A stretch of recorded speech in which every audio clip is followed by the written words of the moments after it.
Hello मेरे प्यारे student, स्वागत है आपका मेरे इस यूट्यूब चैनल पर।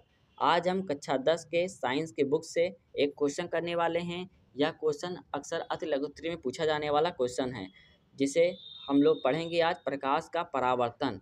इसे इंग्लिश में रिफ्लेक्शन ऑफ लाइट भी कहते हैं। तो चलिए शुरू करते हैं कि प्रकाश का परावर्तन क्या है। प्रकाश की एक ऐसी घटना जिसमें प्रकाश की किरणें किसी सतह से टकराकर वापस उसी माध्यम में लौट जाती है, जिसे हम प्रकाश का परावर्तन कहते हैं। देखिए, मैं बना रहा हूँ एक प्लेन मिरर, जिसे हम लोग हिंदी में बोलते हैं समतल दर्पण। यह एक देखिए समतल दर्पण है। नीचे एक तरफ हम क्या कर देते हैं, पॉलिश लगा देते हैं, जिसे हम लोग कलई भी कहते हैं। ऊपर वाला पृष्ठ हमारा परावर्तक पृष्ठ हो जाता है। ये एक किरण में डाल रहा हूँ ऊपर से, ये है प्रकाश की किरणें, ये आपतित हो रही हैं और फिर यहीं नीचे से टकरा कर पुनः उसी वापस माध्यम में लौट जाती है। यानी ऊपर से किरणें आई और ऊपर ही वापस किरण चली गई है, जिसे हम लोग प्रकाश का परावर्तन कहते हैं। बीच की लाइन को हम लोग बोलते हैं अभिलंब। इस लाइन को क्या बोलते हैं, अभिलंब बोलते हैं। ठीक है, तो यही घटना है प्रकाश का परावर्तन, जो कि ऊपर से आ रही है और यहीं टकरा करके वापस चली जा रही है, जिसे हम लोग प्रकाश का परावर्तन कहते हैं। ठीक है, चलिए आगे बढ़ते हैं। देखिए, एक बार फिर से यही परिभाषा को कहा गया है कि जब प्रकाश किसी चिकनी चमकदार सतह, जैसे कि चाहे वो दर्पण हो या पानी की सतह हो, पॉलिश की हुई धातु पर पड़ता है, तो यह सतह से टकराकर वापस माध्यम में लौट जाता है। यही घटना कहलाती है प्रकाश का परावर्तन। ठीक है, अगर हम उदाहरण में देखते हैं, दर्पण से अपनी छवि देखना, यह भी एक परावर्तन का एग्जाम्पल है। जिस तरीके से हमको शीशे में अपना चेहरा दिखाई देता है, तो यह परावर्तन हो करके ही हमको दिखाई देता है।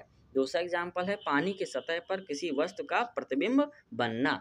जैसे कि पानी की सतह पे आप देखते होंगे कि कोई ऑब्जेक्ट है, अगर हम उसको पानी में देखते हैं तो पानी में भी हमको दिख जाता है। तीसरा एग्जाम्पल होता है कमरे में प्रकाश का परावर्तन। चलिए आगे हम बढ़ते हैं। यह भी क्वेश्चन पूछा जाता है कि परावर्तन के नियम। तो प्रकाश के परावर्तन के वैसे दो नियम ही हैं, सिर्फ दो नियम हैं। पहला नियम क्या है, आपतित किरण, जो कि ऊपर से प्रकाश की किरण आ रही है, और परावर्तित किरण और अभिलंब तीनों एक ही तल में होते हैं। देखिए, ये देखिए प्रकाश का परावर्तन हम बना रहे हैं। ठीक है, ये किरण आ रही है और ये जा रही है, बीच की लाइन क्या है, अभिलंब है। आप देख रहे होंगे कि ये आपतित किरण, अभिलंब और परावर्तित किरण तीनों एक ही तल पर मौजूद हैं।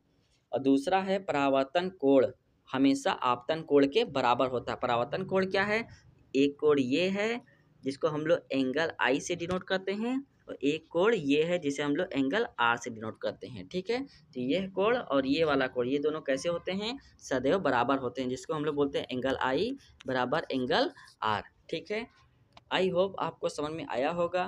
देखिए, एक चीज़ मैं यहाँ पे ये भी बता देता हूँ कि अक्सर पूछा जाता है कि जो मिरर होता है, दर्पण होता है, वो कितने प्रकार के होते हैं। और अक्सर लोग यही बताते हैं कि दर्पण दो प्रकार के होते हैं।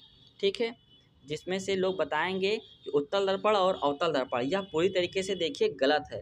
अगर जैसे हम बोल रहे हैं कि मिरर दर्पण जो है वो है दो प्रकार के होते हैं। ठीक है, एक पहला हो गया समतल दर्पण, जिस पर अभी हमने एक बना करके देखा था, और जो दूसरा दर्पण होता है वो होता है गोलीय दर्पण। ठीक है, आप इस चीज़ को भी ध्यान रखेंगे। और गोलीय दर्पण ही होते हैं दो प्रकार के, ये होते हैं दो प्रकार के, एक होता है अवतल दर्पण और दूसरा होता है उत्तल दर्पण। ठीक है, चलिए आप सभी लोग मेरे चैनल को सब्सक्राइब कर दीजिए। बहुत बहुत धन्यवाद।